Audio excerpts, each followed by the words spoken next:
Hello everyone, welcome back to my channel. It's been a very long time. I've been busy with a lot of things and I've not necessarily been filming much of what I did, but I decided to come back with a new style of video because I've seen a lot of this being shared in candle making Facebook groups, or I've been tagged in some TikTok video or in some Instagram reels, and I thought, actually, why not do a video of experienced candle maker react to TikTok candle videos? So I've got a few that I'm gonna basically look at, and I'm gonna pop in on my stream here for you to see and just react to them and see what it's all about. Let's jump right in.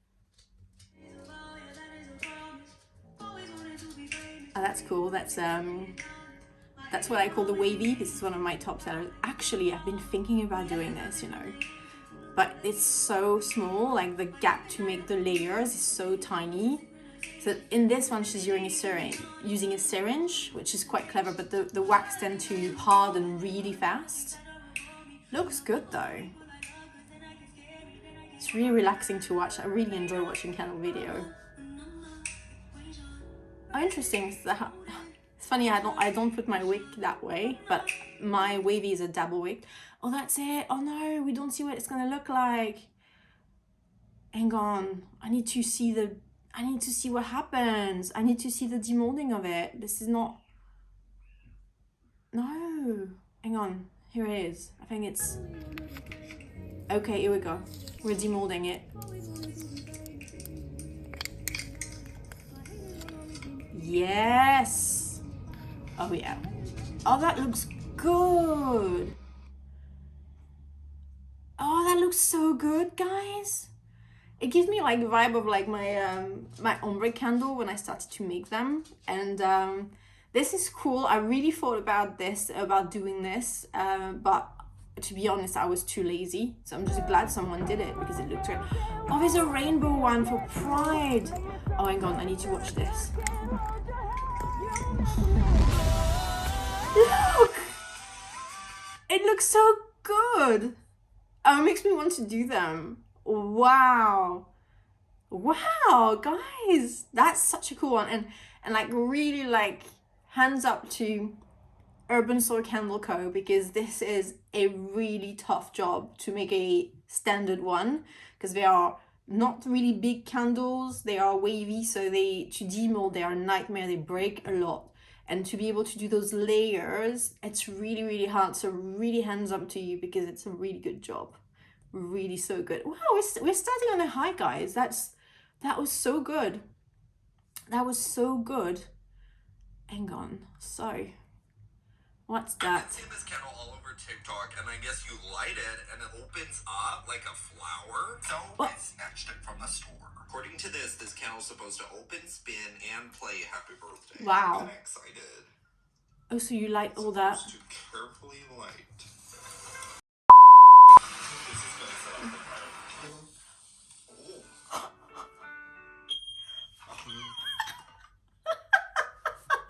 OMG, I've never seen this ever. This is insane and slightly dangerous, I think, but you know, I guess it's in the US because we don't have any Walmart here in the UK, but never seen this. Like, this is just like, it's very scary when it does that like big flame, but I mean, need to be careful around those. Oh, making a good. Hang on, so this is about making a black candle. So this is a big topic, isn't it? Because black is a very, very hard color to achieve with candle, because dye tends to give a purple, gray, bluish finish, and you have to really saturate the color to give that black, deep coloring. So I think that person is like kind of trying to make black.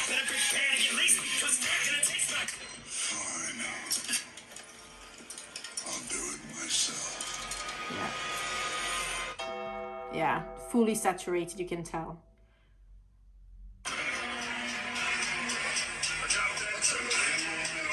Yeah.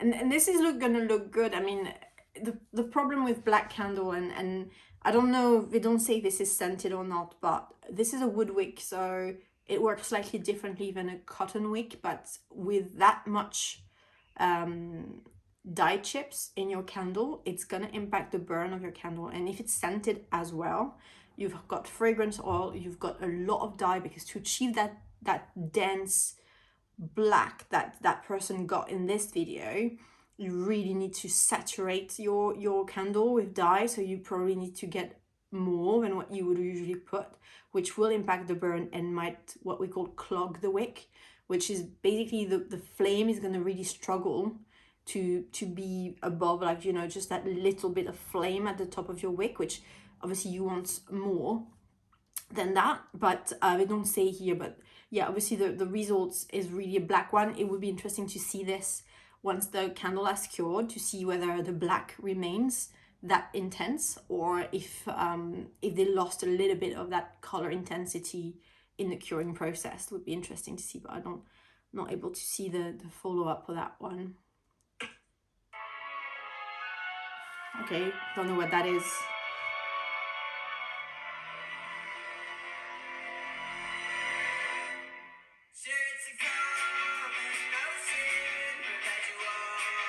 Right.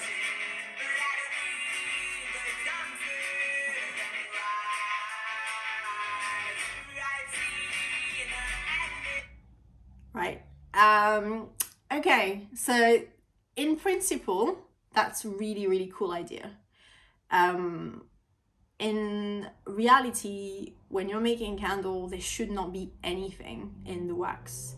I mean, obviously fragrance oil, yes, color, sure, but you should not have anything else in your wax, just because you're putting a fire into something that is flammable. Wax is highly flammable, fragrance oil is highly flammable, so you don't want to add anything else that could act as a fire accelerator. And in this example, this is plastic is petroleum, so it's is definitely gonna like accelerate, and if the flame touches it, it could be a massive fire hazard. So I know this is absolutely forbidden in the UK, so I think I've seen this kind of candles in the US mostly, where the regulations are slightly more lax with candles, as far as I understand them. This is not something that you're allowed to do in the UK. I do know some people do it anyway. It's well talked about in various Facebook groups that I'm in. All right, let's see what's next. Make a take-out candle with me.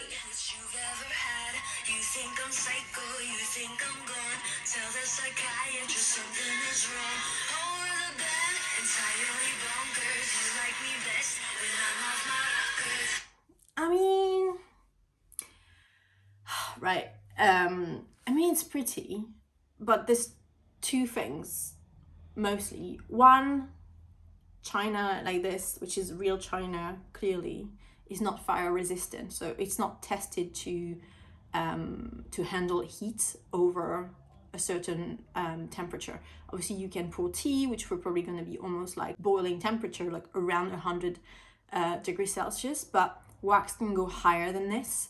And with the flame, you need to make sure that your vessel is not gonna basically explode. So this is not a fire resistant approved vessel for candle, but obviously I understand the upcycling sense, and it looks really good. It's just not something that in the UK you're not allowed to sell that either, just because this is not something that you would pass any test, except if you've got it tested. But if you're reusing things, like you bought at a charity shop, for example, in like a zero waste circular kind of vibe, which I love, by the way, the problem is none is going to be like the other, so it's going to be really hard to get that tested and proved. Second thing for me is the actually this free thing. You can tell on that in this frame that the color has got some shimmer to it. So there's wax with not only coloring chips, but mica powder. Mica powder is an absolute no in a candle. It's a disaster. Like the little shimmer can really catch fire and get and clog your wick. So it's a massive fire hazard. So this is a no. And then the flowers, obviously these one are not even dried, but again, this should be nothing in your candle except wax and fragrance oil. You should not put crystals, you should not put flowers. I know they look really pretty, but this is quite dangerous. And I know some people say they're making it in a way that it's not.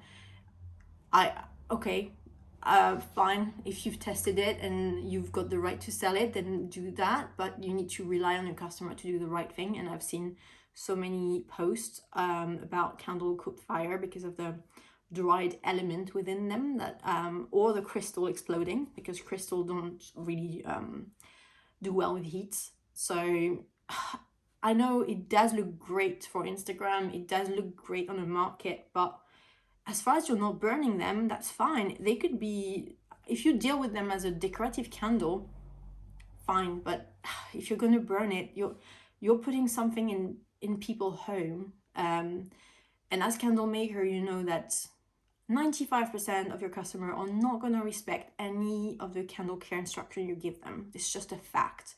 You tell them to burn for 2 to 4 hours max, and they're gonna leave it on for 8 to 10 hours. It happens to me sometimes just to forget it's there.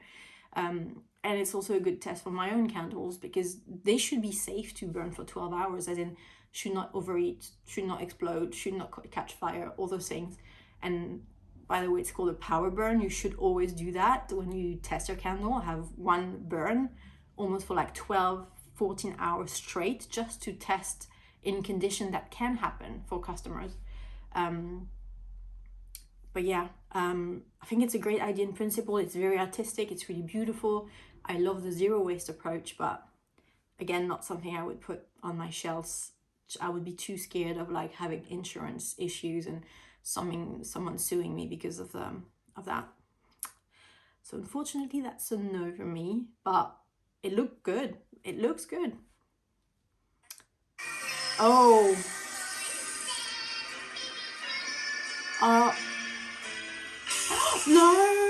No, don't put water. Yeah.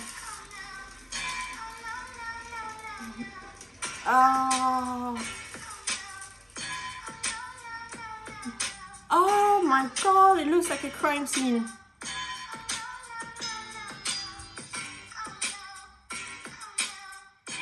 Oh no. It looks like Dexter's been there. Oh yeah, this is not nice. Yeah. Okay. So talking about things that are catching fire.